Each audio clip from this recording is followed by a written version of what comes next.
Et content de vous voir en présentiel. C'est sympa. Comme on disait, parler en termes généraux des principaux enjeux liés au risque sismique dans les ouvrages maritimes. Et moi, Soletan Chouachi, mais je profite pour vous présenter Foreshore, c'est notre marque de travaux maritimes. Si vous ne connaissez pas, nous avons notamment des plaquettes à l'extérieur, si vous êtes curieux.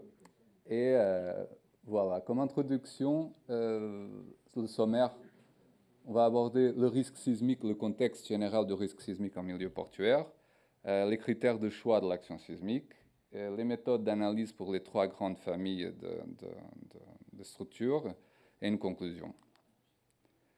Et pourquoi parler de risque sismique dans les ouvrages maritimes? Comme quelqu'un y a déjà indiqué, ou plusieurs personnes, il y a quand même un énorme développement des infrastructures portuaires au niveau mondial. Et donc, forcément, on va s'intéresser à des endroits très sismiques. Les ouvrages portuaires sont, par définition, au bord de l'eau. Ça veut dire des terrains difficiles, saturés, alluvionnaires, etc. Et finalement, les retours d'expérience récents sur les séismes et du post-séisme en San Francisco, en 89, à Kobe, on s'aperçoit que les dégâts, l'impact des dégâts au niveau économique peuvent être très importants.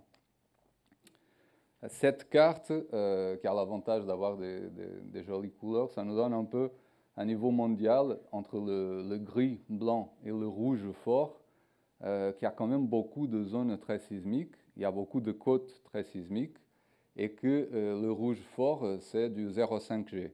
Donc, les entreprises qui travaillent à l'international et même les gens en Europe, à chaque fois, c'est presque la moitié des projets, je dirais, ou plus que la moitié, où on a affaire au séisme. On voit aussi que l'Europe, on n'est pas si mal que ça, on dirait entre bas et modéré. On ne peut pas comparer à un contexte asiatique ou un contexte sud-américain. Et les principaux types de structures dont j'ai parlé. Nous avons trois grandes familles. Tout d'abord, les écrans de soutènement, comme la paroi moulée, les pales blanches, les combi-walls, etc. Les structures gravitaires ensuite, les caissons, les blocs, et finalement les quais sur pied. Et je vous ai ordonné de cette façon parce que, sauf exception, l'adéquabilité de ces solutions vis-à-vis du séisme, elle est à peu près comme ça. Un écran de soutènement, il sera a priori moindre adéquation à la sismique qu'une structure gravitaire et beaucoup moins qu'un quai sur pied, comme quelqu'un a indiqué aujourd'hui également. Des retours d'expérience, disons, historiques en termes de dommages. C'est que pour des endroits très sismiques, comme en Amérique du Nord, Amérique latine, les Philippines, pour des séismes de forte magnitude, c'est curieux que les accélérations sur les ouvrages même, ce qui a été mesuré, elles ne dépassent pas 0,3 G. Le REX qu'il y a, c'est qu'elle ne dépasse pas 0,3 G. Ça, il y a plusieurs explications pour ça, quelques-unes dont on parlera aujourd'hui. Un autre point, c'est la question des dommages. Comment est-ce qu'on voit les dommages? C'est des déformations, c'est des ruptures structurelles. Et finalement, les causes, il y a plusieurs. La poussée excessive, la butée insuffisante, les problèmes structurels. Mais quelque chose qui revient souvent et est majoritaire, c'est la liquéfaction. Donc, quelque chose qu'on va, moi et Fad, vous en parlerons, c'est la question de la liquéfaction et de la maîtrise de la liquéfaction comme quelque chose de très important pour le bon comportement du projet. Et performance ou performance insuffisante en travaux portuaires, notamment à cause de la liquéfaction. C'est des photos comme ça, c'était à San Francisco, à Oakland, à côté de San Francisco, des fissures du pavement, des tassements différentiels énormes entre structures de support et le terre-plein, et globalement des quais qui peuvent devenir inexploitables très vite. La liquéfaction, un petit rappel, je pense que tout le monde est au courant, mais un petit rappel, sable lâche, ça veut dire des matériaux que quand ils sont cisaillés, ils ont tendance à se contracter. S'ils se contractent, ils sont saturés, la pression de l'eau interstitielle, elle tend à monter. Et comme le séisme, c'est cyclique, à chaque cycle, on monte les pressions interstitielles jusqu'à ce que la contrainte effective, elle s'annule. Et quand elle s'annule, on peut avoir des volcans de sable, des éjections comme ça. Et qu'est-ce qui se passe après le séisme? Les excès de pression, ils commencent à se dissiper. Et s'ils commencent à se dissiper, le squelette, il revient dans une position plus stable. Donc, il y a des tassements. Et les tassements sont aggravés par les éjections de sable qu'on a eu probablement avant. En résumé, qu'est-ce qu'on fait avec la liquéfaction? Comment est-ce qu'on s'affranchit de ça? Il y a des coefficients de sécurité vis-à-vis de la liquéfaction. Il y a un coefficient qui est marqué dans les eurocodes, ou qu'on retrouve dans la littérature, de 2. Et au-delà de 2, on n'a pas ni liquéfaction, ni effet néfaste associé à la liquéfaction. Sinon, il y a un coefficient de sécurité de 1,25, c'est le minimum pour que ça ne liquéfie pas, mais dont on sait qu'il y a des effets de génération de pression interstitielle qui doivent être pris en compte. Et entre les deux, il y a un degré de gravité croissant de cet effet. Et parlons de gravité et de retour d'expérience sur des séismes réels pour des structures gravitaires, dans ce cas, à Cauvet.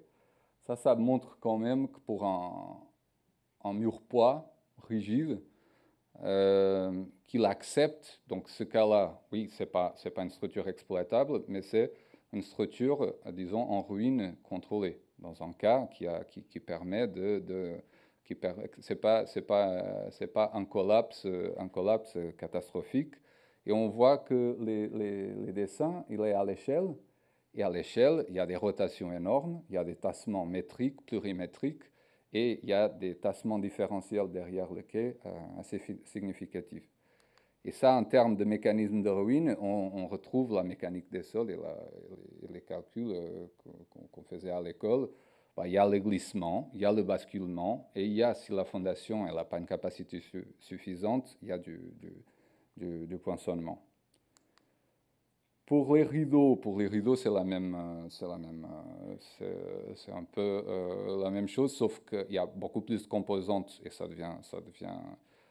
il y a plus d'éléments à regarder. Mais encore une fois, à l'échelle, le ventre de la pale planche, il a bougé de quelques mètres. Et le tirant, il a tassé énormément.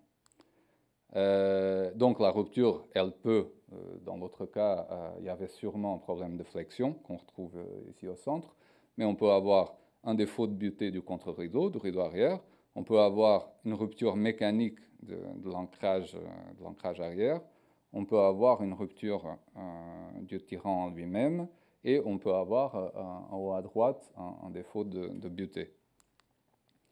Et pour les quais sur pieux, la troisième grande famille, là aussi, c'est un quai sur pieux qui a accepté, sans ruine catastrophique, mais qui est devenu non exploitable, un déplacement horizontal de presque 2 mètres et une inclinaison résiduelle des pieux de presque 10%, avec quelques instabilités de pieux en tête et en fiche de contre-butée. Là aussi, c'est à cause de quoi? C'est quoi les mécanismes? C'est les forces inertielles, les interactions avec les soutènements s'il y en a, ou les effets, disons, de jet Z ou de déplacement résiduel du sol d'appui. Et voilà, je passe la parole à Falk qui va continuer.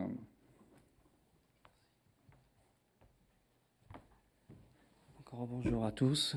Donc, si on rentre un peu plus dans le vif du sujet, donc, à commencer par le choix de l'action sismique. Et en l'occurrence, donc là, c'est juste en guise de rappel pour en France métropole et Outre-mer, voir comment se situe l'aléa sismique à l'échelle donc du pays. Donc, en l'occurrence, c'est intéressant de souligner, par exemple, pour les villes portuaires, une grande partie au fait des villes portuaires se situe en zone 2 et 1, ça veut dire zone de sismicité très faible à faible. Et puis, on a quelques villes portuaires importantes en zone 3. Et puis après, dès qu'on va aller vers les îles Caraïbes, on va tomber dans la zone 5 qui se caractérise avec un niveau de sismicité qui est à peu près 2 fois celui d'une zone 4, par exemple, que l'on ne retrouve pas dans les ouvrages portuaires. Ce qui est intéressant à souligner sur cette carte-là, c'est surtout le niveau d'accélération qui est indiqué ici. Il est important de rappeler que ce n'est pas quelque chose qui est intrinsèque à la géographie, c'est un événement sismique, c'est un événement aléatoire. Et donc ça, c'est quelque chose qui est associé à ce qu'on appelle une période de retour bien précise, 475 ans. Alors quand maintenant on va s'intéresser au dimensionnement sous séisme, le formalisme orocodien qu'on va pratiquer dans les bureaux d'études, il consiste à construire donc une propriété caractéristique de l'action sismique, ce qu'on appelle l'accélération nominale, le PGA, donc l'accélération en champ libre, qu'à partir donc, de cette accélération de référence au rocher que l'on retrouve sur cette carte-là, et puis un facteur d'importance qui vise à rendre compte de la performance qu'on attend de l'ouvrage, je reviendrai là-dessus tout à l'heure, et puis ensuite un facteur d'amplification de site qui vise à rendre compte du fait que quand les ondes sismiques traversent une couverture meuble au-dessus du rocher, ça a tendance à amplifier le signal. Donc, ce qui est aussi intéressant dans les choix, dans les valeurs forfaitaires qui sont indiquées, qu'on retrouve aujourd'hui dans les arrêtés administratifs, si vous remarquez bien, pour des zones de sismicité de 1 à 4, on a des coefficients qui peuvent aller d'amplification entre le rocher et la surface qui vont de 1 à 1,8. Et quand vous allez faire des niveaux de sismicité plus élevés, l'amplification est plus faible. C'est dû à quoi? C'est dû au fait qu'on active des mécanismes de non-linéarité qui dissipent l'énergie et qui atténuent cette amplification. Ce raisonnement-là est essentiel pour quand on aborde notamment des structures qui sont justement par construction capables de se déformer, telles que les structures portuaires. Et donc maintenant, le point, pourquoi je vous raconte tout ça, le point sur lequel je voulais attirer l'attention, c'est la question du facteur d'importance, le coefficient gamma I. C'est important de rappeler que ce qui est caché derrière les valeurs de gamma I, ce sont ce qu'on appelle des objectifs de performance. Et plus exactement, quand on parle de 475 ans de période de retour, au fait, ce qui est implicitement ciblé ou visé par le dimensionnement qu'on applique par exemple sur les bâtiments et les ponts, c'est la protection des vies humaines pour un événement sismique rare. Un événement sismique rare, c'est un événement qui correspond à une probabilité de dépassement de 10%. Ça veut dire la probabilité d'avoir un niveau de sismicité plus important que celui avec lequel j'ai dimensionné. Sur la durée d'utilisation de l'ouvrage, 50 ans. Pour 50 ans de durée d'utilisation, 10% de probabilité, c'est ce qui donne les 475 ans. Et donc c'est ça ce qui explique le 475 ans et le niveau de sismicité que l'on a sur les cartes, la cartographie administrative. Et donc, quand on va maintenant s'intéresser à des ouvrages plus importants, on va aller vers des niveaux. Donc, il y a deux façons de faire. Mais dans la pratique en France, ce qu'on va faire, c'est qu'on va toujours viser la sécurité des vies, mais simplement avec des niveaux de sismicité plus élevés. Donc, on va chercher un événement sismique plus rare. Donc, toujours avec une durée d'utilisation de 50 ans, par exemple, ça va conduire à une période de retour plus élevée, donc un séisme plus élevé. Donc, ça, c'est une façon de faire, mais en réalité, cette matrice de performance, elle peut aussi être exploitée à l'horizontale. Ça veut dire si, quand on va s'intéresser à des objectifs qui sont plus importants, une autre façon de faire, c'est de garder le même niveau de sismicité, mais simplement d'adapter les dommages que l'on accepte. Les dommages que l'on accepte pour garantir la sécurité des vies sont on va dire, moins importants plus importants que ce qu'on va demander ou exiger pour garantir que l'ouvrage demeure opérationnel. Donc la pratique française aujourd'hui consiste à agir à la verticale, et comme vous allez le voir, donc dès qu'on va aller chercher des recommandations et des codes spécialisés à l'échelle internationale, on va trouver des démarches qui se basent plutôt sur on va dire un parcours à l'horizontale de cette matrice de performance. Et donc, c'est ce qui explique les coefficients d'importance, qui est caché derrière les coefficients d'importance que l'on pratique dans les bureaux d'études que vous avez, qui sont rappelés ici. Donc, par exemple, pour des structures ou des bâtiments courants, par exemple, c'est 1, ça correspond à 10% de probabilité de dépassement, 475 ans. Et puis, quand on va s'intéresser à des structures qui sont plus importantes, on va cibler des niveaux de probabilité qui sont plus faibles. Et donc, l'ordre de grandeur, c'est 5%, par exemple, de dépassement, ce qui correspond à une période de retour de l'ordre de 1000 ans. Et après, à partir de la période de retour, on définit un coefficient d'importance qui est relié mathématiquement, c'est la racine troisième des rapports de période. Alors pourquoi je vous raconte tout ça? C'est parce qu'en réalité, quand on regarde le cas particulier des ouvrages portuaires, l'administration ne s'est pas encore prononcée explicitement sur les objectifs de performance qu'on doit attendre pour une structure portuaire. C'est-à-dire qu'aujourd'hui, on a des arrêtés qui définissent ce qu'il y a lieu de faire pour les bâtiments, pour les ponts, Et comme vous avez pu peut-être commencer à le constater, les objectifs de protection de vie, par exemple, en tout cas les objectifs de performance que l'on attend d'un bâtiment, d'un pont, ce n'est pas forcément transposable au cas d'une structure portuaire. Un ouvrage portuaire, c'est un ouvrage avec une faible occupation humaine, il y a peu de public.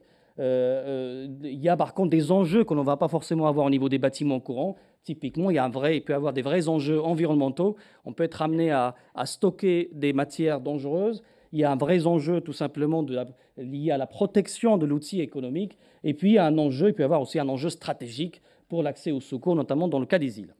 Donc, ce qui fait que dans la pratique, pour choisir quelle accélération, quel niveau d'accélération, on a besoin de se prononcer sur les objectifs de performance. Et c'est là où il peut être très utile en phase conception de compléter ce que l'on a aujourd'hui dans les textes réglementaires par les recommandations que l'on retrouve dans d'autres pays, ou tout simplement des recommandations à l'échelle internationale qui font consensus à l'échelle internationale. Donc, je cite par exemple celle du PIANC. Tout à l'heure, on a évoqué celle du guide ASCE. Donc, l'intérêt de ces recommandations-là, c'est qu'ils sont très riches en enseignements, c'est extrêmement pragmatique, et ça peut être utile pour statuer sur les objectifs de performance et aussi avoir une idée sur le lien entre ce qu'on calcule par les modèles et le niveau de dommage associé. Ça veut dire quand on demande à ce qu'un ouvrage reste opérationnel, comment il faudra traduire cela dans un calcul de bureau d'études. Et donc, en l'occurrence, si je fais un petit focus rapide sur les recommandations du PIANC, je donne un exemple.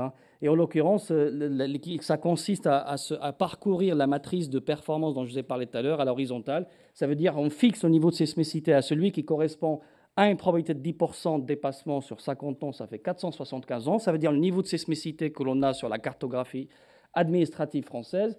Et puis après, en fonction du niveau d'importance de l'ouvrage, on va exiger des dommages ou accepter des dommages plus ou moins importants. Une structure critique, on va exiger à ce qu'elle demeure pleinement opérationnelle sous séisme. Une structure qui est jugée courante, en fait, on peut accepter de se rapprocher de l'état d'effondrement sous séisme. Une structure qui est jugée comme secondaire, on accepte la perte totale de l'ouvrage. Et donc, ce qui est surtout intéressant dans ces recommandations-là, c'est qu'ils donnent explicitement un lien entre ce qu'on entend par opérationnel et ou réparable, et ce qu'on va obtenir par des modèles de calcul qui sont aptes, par contre, à donner des déplacements, par exemple, en tout cas à chiffrer des choses qui sont susceptibles d'arriver.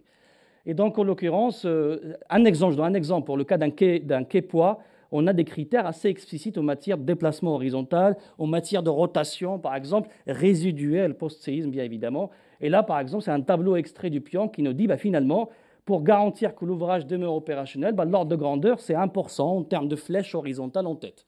1% de la hauteur. Ça veut dire sur un tirant d'eau, par exemple, d'une dizaine de mètres, 1%, ça vous fait une dizaine de centimètres. Donc ça fait pas mal de centimètres déjà. Et avec ça, l'expérience montre que on peut garantir le caractère opérationnel de la structure à l'issue de la secousse sismique. Et puis après, réparable, on peut aller jusqu'à 5%. Proche de l'effondrement, c'est proche de 10%. On retrouve, pour les géotechniciens d'entre vous, on retrouve le 10% qu'on manipule dans tous les calculs géotechniques.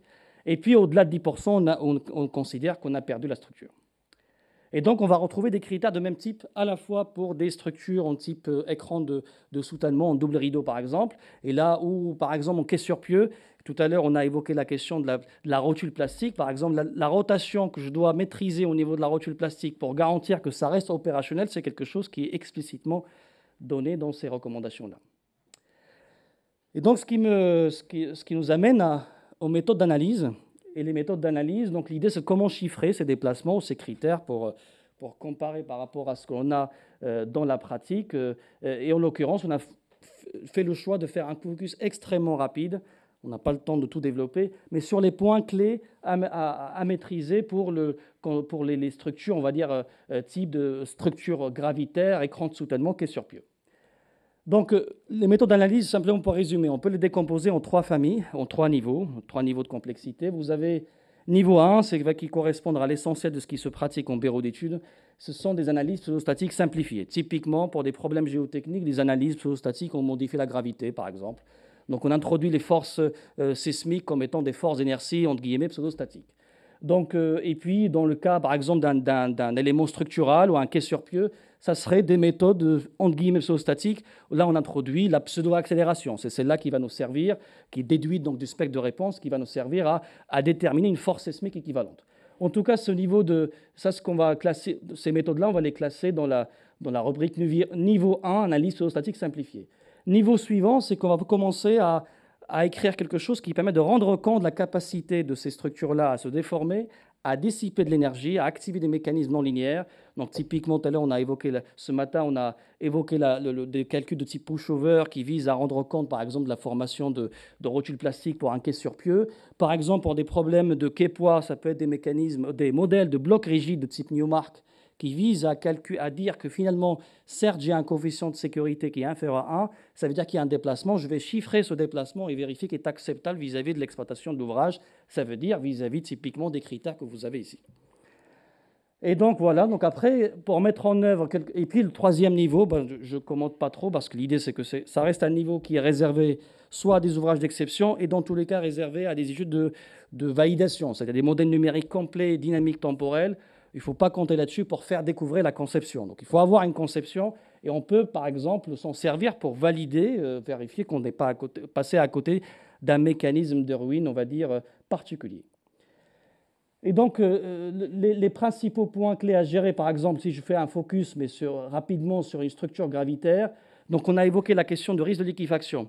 Je rebondis simplement sur ce qui a été dit par Gustavo, c'est de dire que l'idée, c'est qu'à l'arrière, on peut avoir des terrains, ou sous la fondation, on peut avoir des terrains qui sont susceptibles de se liquéfier. Justifier la non-liquéfaction, généralement, on se base sur un niveau de sécurité de 1,25. 1,25, ça garantit que le niveau de surpression interstitielle ne va pas conduire à la liquéfaction. Mais ça ne veut pas dire qu'il n'y en a pas. Il y a des surpressions interstitielles, ils peuvent impacter, par exemple, le mécanisme de poussée. Donc, si on veut négliger ces surpressions interstitielles, en toute rigueur, il faut un niveau de sécurité un peu plus fort, et l'ordre de grandeur habituel, c'est 2. L'autre point, c'est la poussée dynamique des terres. Comment qualifier la poussée dans une approche pseudostatique, par exemple? Ça a l'air d'animer beaucoup, généralement, les échanges dans les bureaux d'études, parce qu'il y a quelque chose qui est marqué dans l'Eurocode 8, mais en fait, c'est un modèle, c'est un exemple de modèle qui a un domaine de validité, mais il y a d'autres approches qui peuvent être appliquées. En l'occurrence, l'approche de Monod-BOKB, c'est important de rappeler que c'est juste le coin de Coulomb avec prise en compte des forces d'inertie, et c'est aussi intéressant de rappeler qu'on a abandonné le coin de Coulomb depuis longtemps dans les calculs statiques. Donc, en fait, voilà. Mais néanmoins, il y a une approche qui est donnée, ça donne un ordre de grandeur pour la poussée, c'est acceptable, j'ai envie de dire. Pour la butée, c'est discutable. Et donc, Monod-BOKB, on peut l'appliquer, c'est une approche globale. Et puis, il y a des calculs à la rupture qu'on peut appliquer, par exemple, on peut caler avec des logiciels comme Talleyrand, on peut caler la poussée dynamique, tenant compte on va dire, de conditions stratigraphiques un peu plus complexes. Et puis, il y a des approches, c'est ce qu'on a, par exemple, finalement mis dans le projet de futur Eurocode 8, partie 5. C'est une approche locale, dérivée de la théorie de la plasticité, et qui permet, donc, par exemple, de tenir compte de la surpression interstitielle que l'on pourrait avoir localement, etc. Donc, mais dans le domaine d'application de ces trois modèles-là, les trois modèles vont donner la même chose, si on est dans leur domaine d'application. Et puis après, il y a évidemment les effets d'hydrodynamique, par exemple les effets de dépression que l'on pourrait avoir devant le mur, ou les effets de surpression que l'on pourrait avoir derrière si on a des matériaux qui sont dits ouverts, ça veut dire qu'avec une perméabilité d'au moins 5-10-3 mètres par seconde, ce qui est plutôt rare. C'est important de souligner, je pense, ce que je voulais faire passer comme message à travers ça, c'est surtout le fait que quand on va utiliser des approches pseudo-statiques, ça veut dire introduire des poussées, puis le poids, accélérer le massif, etc. Et regarder par exemple la stabilité au glissement, la stabilité au poinçonnement. Il ne faut pas être surpris de voir qu'il faut avoir des murs qui sont suffisamment larges pour satisfaire le critère de stabilité pseudo-statique. Ça ne veut pas dire qu'il y a un problème de stabilité, ça veut dire simplement qu'on est face à une impasse conceptuelle. Ça veut dire qu'il faut changer de moyen de justifier. Et donc, en l'occurrence, c'est intéressant de voir, là, je démarre avec quelque chose qui est justifié en statique avec 1,5, et bien avec 1,5, au bout de 0,1 G, je n'arrive plus à justifier le glissement. Si je démarre avec quelque chose qui est justifié au glissement en statique avec 3, ce qui nécessite quelque chose qui est carré, quasiment, un bloc carré, ben avec ça, je peux aller jusqu'à 0,25. Au-delà, il faut changer de moyen de justification.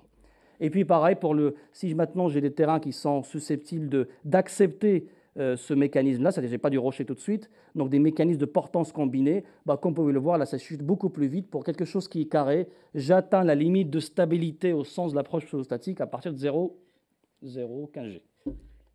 Au-delà, une porte de sortie, ça peut être le niveau 2 des approches pseudo-dynamiques ou des approches dynamiques simplifiées, qui consiste à dire, certes, j'ai quelque chose qui correspond à un niveau de sécurité 1 plus faible que 1, je regarde les niveaux de déplacement que ça donne. Par exemple, quand vous avez un niveau de sécurité de l'ordre de 0,7, il y a des modèles empiriques qui permettent de vous dire, finalement, ça correspondrait à un niveau de déplacement de l'ordre du centimètre. Si votre ouvrage est capable de supporter le centimètre, ce qui devrait être le cas pour un ouvrage portuaire, c'est gagné. Donc, c'est-à-dire on peut justifier avec 0,7. Et ça, c'est quelque chose typiquement que l'on va maintenant intégrer explicitement dans la future version de l'Eurocode 8, partie 5. Et puis, dans le cas d'un écran de soutènement, ce sont le même point de vue. Simplement, j'attire l'attention sur la question de butée. Là aussi, vous avez dans l'Eurocode 8, partie 5, une attention sur le fait que appliquer le modèle mono BKB va avec delta sur phi égale à 0. Ça ne veut pas dire que sous séisme, c'est delta sur phi égale à 0. En réalité, c'est l'application d'un coin de Coulomb qui nécessite de négliger la rugosité, autrement le calcul est faux. Et donc, ce qui va se passer, c'est que dans la pratique, on se rend compte que dès qu'on passe d'une rugosité de 2 tiers en statique à une rugosité nulle sous séisme, le séisme devient dimensionnant sans avoir à activer des accélérations. Donc, il ne faut pas se pénaliser gratuitement. Et l'idée, c'est qu'on peut utiliser des approches qui rendent compte de manière plus fine de ce qu'on fait déjà en statique. Ça veut dire des rugosités, par exemple, en nul en butée. C'est l'essentiel de message que je voulais faire passer. Il rappelait aussi que là aussi, quand on s'intéresse à des équilibres d'écran de soutènement, on touche très vite les limites d'une analyse pseudostatique. Donc, au-delà, il faudra réfléchir à des modèles dynamiques simplifiés comme niveau complémentaire.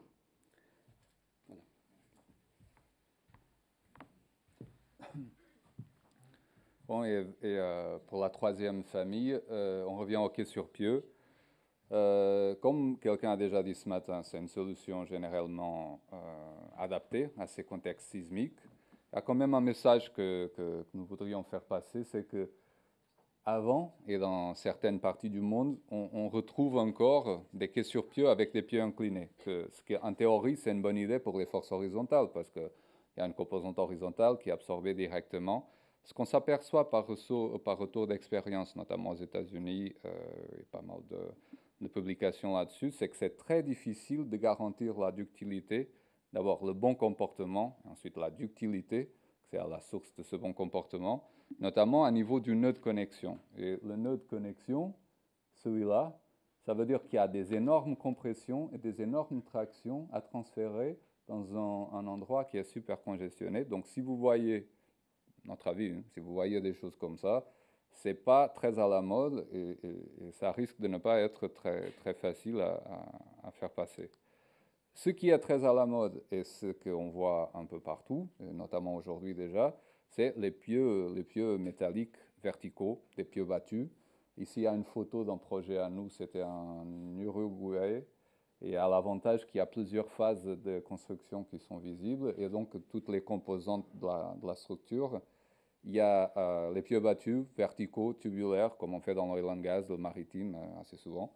Il y a une superstructure en béton armé qui est de plus en plus préfabriquée, au moins selon nous, parce que pourvu qu'on arrive à faire les connexions sismiquement nécessaires, c'est plus rapide et ça évite de bétonner sur l'eau. Et on voit aussi des talus qui sont à minima protégés pour le bâtillage, etc. Et éventuellement renforcés par sol mixing, vibroflottation, etc. Ou complémentés par un ouvrage de soutènement. Et si je reviens au mécanisme de rupture, c'est la même chose comme dire les actions qui sont à l'origine du dimensionnement de notre quai, on a les efforts inertiels, et ça dépend de quoi? Des spectres réglementaires ou les spectres spécifiques au site qu'on peut utiliser pour le calcul. Et ça dépend bien sûr de la masse et de la raideur de la structure, ce qui donne au quai sa période. Il y a l'interaction avec le soutènement amont, s'il existe, et de toute façon, je ne vais pas en parler beaucoup parce que, comme Fad disait, c'est comme traiter un soutènement avec la complexité additionnelle de l'interaction du soutènement avec la structure. Et finalement, il y a l'interaction avec le talus et le terrain meuble. Parce que d'un côté, il y a les effets cinématiques, et là je dis à la française, jet Z, ou de vibration propre du terrain, des effets, disons, réversibles, mais qui peuvent être significatifs avec des forts séismes et des sols meubles. Mais d'un autre côté, il y a les déformations résiduelles associées à ces yielding, à cette sécurité insuffisante, disons, qui entraîne un mouvement d'ensemble. et qui va solliciter les pieux, bien sûr. Si je vais un peu plus en détail dans la question de l'interaction inertielle et la question du pushover et du calcul en déplacement, on sait, comme ça a été indiqué ce matin aussi, on sait que l'Eurocode 8, ça arrive à un moment où il ne suit pas. Il ne suit pas, c'est hors champ d'application, et on doit utiliser des codes spécialisés, notamment les meilleurs que nous connaissons, c'est les codes américains, la SCE 61, c'est une dérivation du Polar, le Port of Long Beach et d'autres, qui nous donnent les consignes de comment traiter cette plasticité et comment traiter la performance associée à cette plasticité. C'est un calcul en déplacement où on montre comme en haut une réponse élastique. Il y a plein de ressorts, il y a la structure et il y a une réponse élastique avec sa raideur. Et ensuite, les déplacements inélastiques dus à ce pushover, à ce poussée continue de la structure qu'on va évaluer, où nous modélisons les zones où il y a des rotules potentiels, et où nous comparons, chaque fois qu'il y a une rotule, nous comparons comment est-ce que cette rotule se comporte, comparé à quoi? Comparé aux critères du code qui sont quand même assez pragmatiques et bien définis. Donc, voilà, s'il y a un takeaway, un résumé, c'est que le dimensionnement des éléments structuraux, on commence par du statique. Ensuite, chaque séisme, il est vérifié de façon à sa capacité de déplacement, elle excède la demande. C'est-à-dire qu'on peut toujours avoir un système qui ne sera pas fragile, mais on va garantir à chaque point que ce système, il est ductile, soit pour ce qu'on appelle le level 1 ou des petits séismes de service, des périodes de retour de 75 ans, soit pour des séismes level 2 du Piank, qui sont des séismes, en terminologie US, c'est CLE, ODE, qui peuvent avoir des périodes de retour beaucoup plus grandes. Et comme je disais que le code, il vous définit pragmatiquement ce qu'il faut vérifier, c'est par exemple pour un des gros séismes, il vous dit si vous avez des pieux en béton ou des pieux acier, quelle est la déformation que vous avez droit dans quelle partie du pieu. Donc quelqu'un avait posé la question, une question intéressante ce matin. Oui, mais si le pieu, si la rotule elle est enterrée, c'est un autre cas de figure, effectivement, parce que si la rotule elle est en haut, c'est beaucoup plus facilement réparable. Et ça, les causes vont au niveau de sophistication de vous dire la première rotule, elle doit apparaître là. Et ensuite, la troisième, là, éventuellement, peut-être seulement pour le grand séisme, parce que c'est celui qui est le critère de non-effondrement. Donc, voilà. Une remarque finale qui est très intéressante aussi dans ces codes, c'est la façon de traiter l'interaction avec le talus. Et ici, je détaille le fluxogramme de la SCE.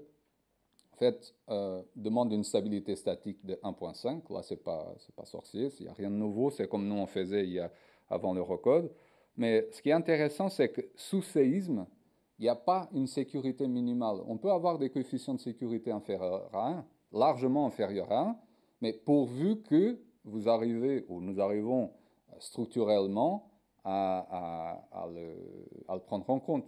Et à dire que c'est OK selon mon contrat, selon ma structure et selon les contraintes d'exploitation.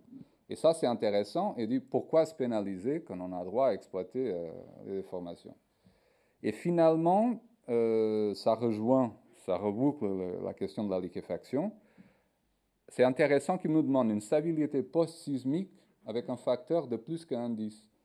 Et post-sismique, ça veut dire quoi? Ça veut dire que le séisme s'est passé, il n'y a pas de force inertielle dans votre terrain. Par contre, il y a les excès de pression interstitielle de ces sables lâches qui sont au max. Et ça peut gouverner. Dans certains cas, ça peut gouverner. Donc faites attention. Des endroits où il y a un coefficient de sécurité vis-à-vis de la liquéfaction qui n'est pas suffisant, ou qui n'est pas extrême, s'il n'est pas supérieur à 2, où il y a des argiles sensibles qui peuvent avoir des paramètres résiduels ou pararésiduels avec un certain niveau de déformation, ce cas de calcul, il peut être dimensionnant. Et comme conclusion, quelques idées à retenir, au moins selon nous.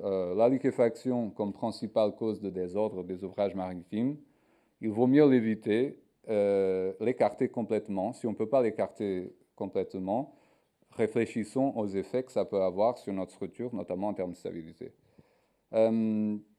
La capacité de déformation de l'ouvrage maritime, on part vers des calculs qui ont tendance à se complexifier avec des vérifications de plusieurs types de séismes, mais c'est de notre côté, c'est à nous de mettre ça à profit dans le dimensionnement de nos ouvrages pour obtenir des solutions qui marchent et qui sont plus économiques. Et finalement, ça viendra vite parce que quand on voit les grands clients portuaires à l'international, les cahiers des charges, ils intègrent déjà ça, ils sont assez sophistiqués. Le nouvel Eurocode 8, il intégrera des prescriptions détaillées dans ce sens, donc le sujet, il arrivera de plus en plus. Et voilà, merci beaucoup.